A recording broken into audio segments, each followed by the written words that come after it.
घंटे के अंदर उत्तर प्रदेश पुलिस ने सुलझाने का दावा किया है। अहम खबर इस वक्त की देखिए, पुलिस ने इस मामले में सूरत से 3 लोगों को हिरासत में लिया है।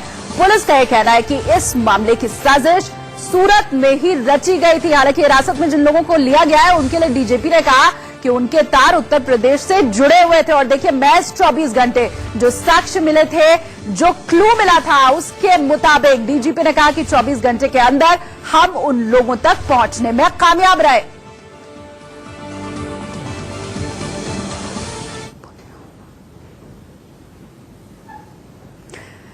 तस्वीरें हम आपको दिखा रहे हैं। देखिए, एक तरफ तो आप कमलेश तिवारी की फोटो देख पा रहे हैं, दूसरी जो पहली तस्वीर हम आपको दिखा रहे हैं ये मिठाई की दुकान की है। वहां का ये सीसीटीवी फुटेज है और इसी के आधार तक आरोपियों तक पहुंचने में कामयाब हुई पुलिस। फोटो देख पा रहे हैं, दूसरी जो पहली तस्वीर हम आपको दिखा रहे हैं ये मिठाई की दुकान की है। वहां का ये सीसीटीवी फुटेज है और इसी के आधार तक आरोपियों तक पहुंचने में कामयाब हुई पुलिस। शुरू से ही हमें ये आशंका थी कि इसके तार कहीं से गुजरात से जुड़े हुए हैं और हमारी टीम गुजरात भी पहुंची।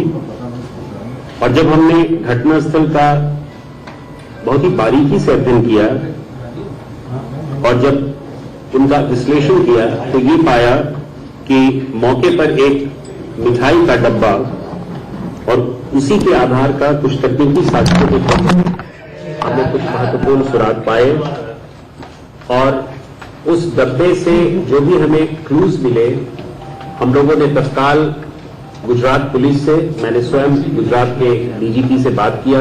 3 व्यक्तियों को, 3 अपराधियों को हिरासत में लिया है और उनसे बहुत ही सघन पूछताछ की जा रही है। जो 3 संदिग्ध व्यक्ति हैं जिनको हम लोगों ने हिरासत में लिया है और गुजरात में अभी वो पूछताछ के केंद्र बिंदु बने हुए हैं, उनमें एक मौलाना मोहसिन शेख सलीम है जो सूरत के रहने वाले हैं। वो 24 वर्ष का आदमी है। ये साड़ी की दुकान पे काम करता है सूरत में। एक दूसरा व्यक्ति जिसको हमने पुलिस हिरासत में लिया है उसका नाम फैजान है। वो भी चिलानी अपार्टमेंट सूरत का रहने वाला है और वहां सूरत में एक जूते के दुकान पर काम करता है। उसकी उम्र 21 वर्ष है। और तीसरा जिसको हमने पुलिस हिरासत में लिया है वो रशीद अहमद खुर्शीद अहमद पठान है। 23 वर्ष का ये संदिग्ध आदमी है। इसे कंप्यूटर के ज्ञान भी होना बताया गया है, लेकिन वस्तुतः ये दर्जी का काम करता है और वहीं सूरत में रहता है।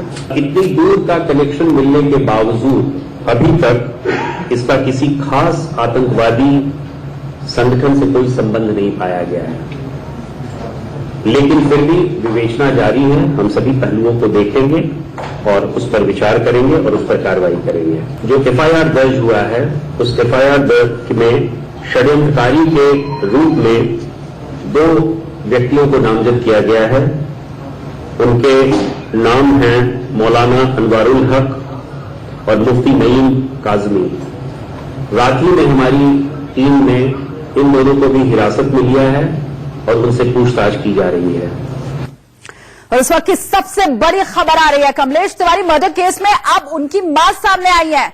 बहुत बड़ी खबर इस वक्त की, कमलेश तिवारी की मां सामने आई और उन्होंने बड़ा आरोप लगाया है। बीजेपी नेता पर कमलेश तिवारी की हत्या का आरोप लगाया है। शिव कुमार गुप्ता नेता का नाम जिसके ऊपर आरोप लगा रही है कमलेश तिवारी की मां। स्थानीय पुलिस ने हालांकि उन्हें जांच का पूरा भरोसा दिया है। तस्वीरें आप देखिए, इस वक्त कमलेश तिवारी की मां की तस्वीर भी हम आपको दिखा रहे हैं। खेल है।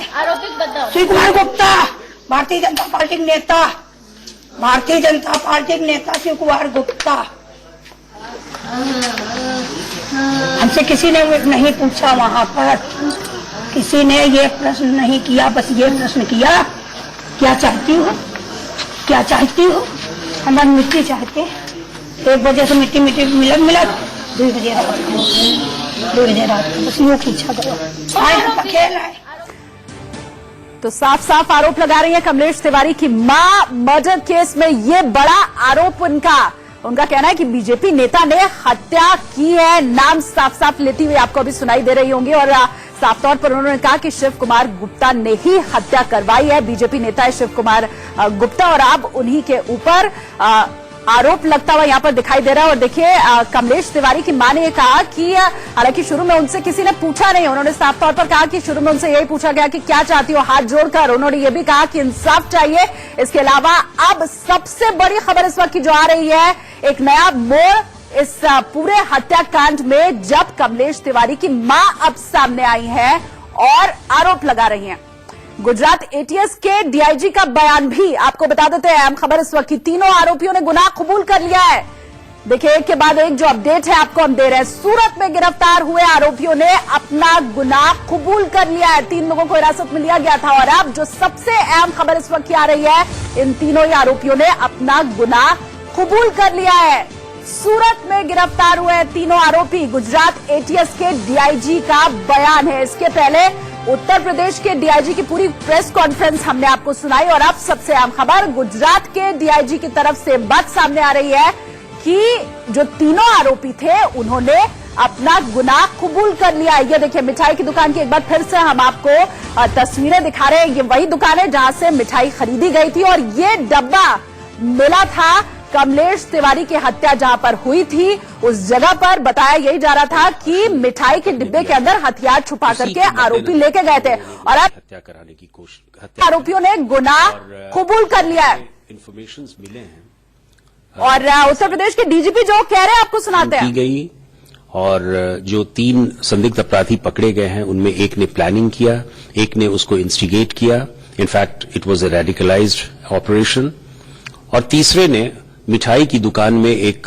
मेन अभियुक्त है उसके साथ जाकर उसने मिठाई खरीदी। तो हमें बहुत सारी चीजों को अभी और महत्वपूर्ण सुराग मिलेंगे और मैं समझता हूं कि उत्तर प्रदेश पुलिस की एक बहुत बड़ी उपलब्धि रही कि 24 घंटे के अंदर हमने इस केस का अनावरण किया। इसके साथ ही साथ जो एफआईआर में नामजद अभियुक्त हैं उनको भी हमने पुलिस हिरासत में लिया है, उनसे भी पूछताछ की जा रही है और एक बड़े परिवेश में हम इन सबों को क्रॉस चेक करेंगे और हमारी विवेचना काफी ओपन एंडेड है। हम चाहेंगे कि हम सभी पहलुओं को देखें, सभी पहलुओं पर हम विचार करें। हमने एसआईटी का गठन कर दिया है, इंस्पेक्टर जनरल ऑफ पुलिस उसके अध्यक्ष हैं और एसटीएफ भी उस पर काम कर रही है। तो मैं समझता हूं कि विभिन्न डिफरेंट एंगल से हम इस इन्वेस्टिगेशन को देख रहे हैं और इस पर हम कार्रवाई कर रहे हैं। टेरर एंगल की भी बात आ रही थी, क्या आपको लगता है कि क्या इसमें कोई टेरर एंगल भी निकल के आ रहा है सामने? अभी तक जो पकड़े गए हैं उनमें कोई टेरर ऑर्गेनाइजेशंस का लिंक नहीं है, उनकी क्रिमिनल हिस्ट्री भी अभी तक पाई नहीं गई है, लेकिन फिर भी हम इस पर पूरी छानबीन कर रहे हैं। हो सकता है कि गुजरात के अन्य जगहों पर उनकी क्रिमिनल हिस्ट्री हो या उत्तर प्रदेश में, मूलतः वो उत्तर प्रदेश के रहने वाले हैं लेकिन उनका गुजरात में प्रवास है, सूरत के रहने वाले हैं। तो इन सब चीजों को हम बहुत ही बारीकी से और बहुत ही गहनता से देख रहे हैं। कुछ दुबई लिंक भी निकल करके आ रहा है, ऐसा कहा जा रहा है कि कुछ लोगों में कह सकते हैं विशुद्ध रूप। अयोध्या फैसले से पहले हिंदूवादी नेता का सनसनीखेज मर्डर किसने किया? क्या राम मंदिर पक्षकार हिंदू नेता की हत्या आईएसआईएस ने कराई? कत्ल के पहले कातिल ने 36 मिनट तक उस हिंदू हृदय नेता से क्या बातचीत की? इस हिंदू नेता के मर्डर की क्या है इंटरनेशनल साजिश? देखिए लखनऊ से आई ये सनसनीखेज रिपोर्ट। वो सबसे खतरनाक आतंकी संगठन के निशाने पर था। मौलानाओं ने जारी किया था उसकी मौत का फतवा। उस पर ईश निंदा का संगीन इल्जाम था। वो अयोध्या केस का अहम पक्षकार था।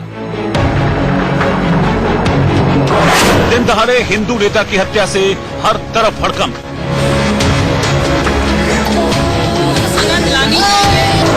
अयोध्या पर सबसे बड़े फैसले से पहले सनसनी। नफरत के 15 वार से दहल उठा यूपी। हिंदू नेता की हत्या आईसिस की साजिश। मौलाना ने जारी किया उसकी मौत का फतवा। सबसे खतरनाक आतंकी संगठन ने रची उसकी मौत की साजिश। वो ईश निंदा का आरोपी था। वो अयोध्या केस में हिंदू महासभा का अहम पक्षकार था। अब उस हिंदू नेता के कत्ल की खौफनाक वारदात से पूरा यूपी कांप रहा है। अयोध्या केस के फैसले से पहले उत्तर प्रदेश की राजधानी लखनऊ में हिंदू नेता के कत्ल की वारदात ने हर किसी को दहला दिया है। कत्ल हुआ है हिंदू समाज पार्टी के नेता कमलेश तिवारी का।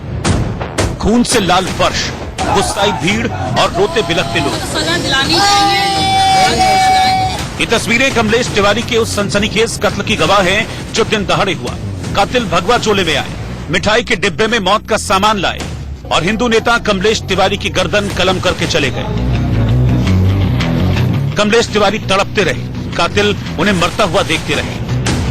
जमीन का फर्श खून से लाल हो गया और कातिल उन पर चाकू बरसाते रहे। जिस्म पर चाकुओं के 15 वार कर कातिल वहां से फरार हो गए।